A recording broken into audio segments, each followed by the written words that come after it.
tulileta mbele ya mahakama maombi ya kuomba mahakama kuweka zuio la muda kwa Tume Huru ya Uchaguzi kuprint au kuchapisha karatasi za kura za mgombea urais, tukiamini kuwa endapo karatasi hizo zitachapishwa na zitatumia gharama kubwa, alafu amri ya mahakama ionekane kwamba Bwana Luhaga Johnson Mpina anarudi kwenye kinyang'anyiro, basi zitalazimika kuchapishwa upya.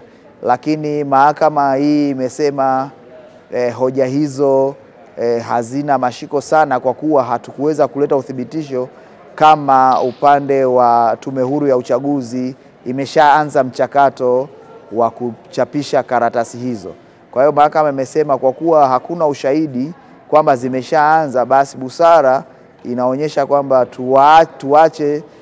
Mahakama imesita kutoa amri kwenye eneo hilo mpaka pale itakapojiridhisha kwamba mchakato huo wa uchapishaji umeendelea. Na sisi tumeona busara hiyo ya mahakama, kwa hiyo tunaamini kwamba wenzetu wa INEC baada ya kuona busara hiyo, na wao hawataendelea na uchapishaji wa karatasi hizo mpaka pale ambapo mahakama itatoa uamuzi, je, Luhaga Johnson Mpina anarudi kwenye kinyang'anyiro au huo ndio mwisho wa safari yake ya kugombea urais. Asante. Kwa ufupi tu